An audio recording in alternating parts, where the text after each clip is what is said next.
આસામના કામરૂપમાં સીજીઆઈ સૂર્યકાંતના હસ્તે 479 કરોડના ખર્ચે નિર્માણ પામનાર અત્યાધુનિક ન્યાયિક સંકુલનું કરાયું ખાતમુહૂર્ત। 148 વીઘામાં આકાર લેશે ભવ્ય કોર્ટ સંકુલ। ભારતના મુખ્ય ન્યાયાધીશ ન્યાયમૂર્તિ સૂર્યકાંત દ્વારા આસામના કામરૂપ જિલ્લામાં આવેલા અમીન ગાંવ ખાતે ભવ્ય અને અત્યાધુનિક એકીકૃત ન્યાયિક સંકુલનો વિધિવત શિલાન્યાસ કરવામાં આવ્યો હતો। પૂર્વોત્તર ભારતમાં ન્યાયિક માળખાને સુદૃઢ અને સુવિધાજનક બનાવવાના ઉદ્દેશ્ય સાથે શરૂ કરવામાં આવેલી આ મહત્વકાંક્ષી પરિયોજનાના ખાતમુહૂર્ત પ્રસંગે આસામના મુખ્યમંત્રી હિમંત બિસ્વા શર્મા તથા ગુવાહાટી વડી અદાલતના વરિષ્ઠ ન્યાયાધીશો વિશેષ ઉપસ્થિત રહ્યા હતા। આ પ્રસંગે મુખ્ય ન્યાયાધીશે આ પહેલને ન્યાયતંત્રના ઇતિહાસમાં એક સિંહાચિહ્નરૂપ ઘટના ગણાવી હતી।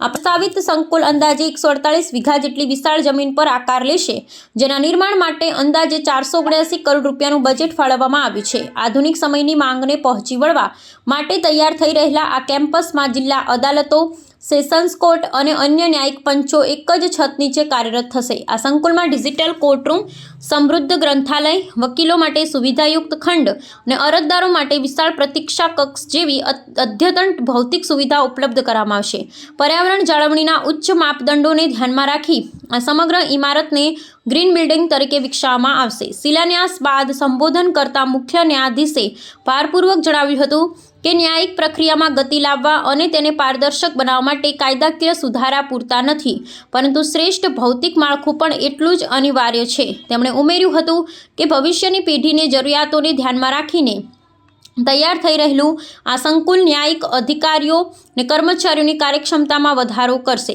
કામરૂપ જિલ્લાના નાગરિકોને હવે એક જ સ્થળેથી સરળ અને ઝડપી ન્યાય મળી રહેશે, જે ન્યાયતંત્રમાં લોકોનો વિશ્વાસ વધુ મજબૂત બનાવશે।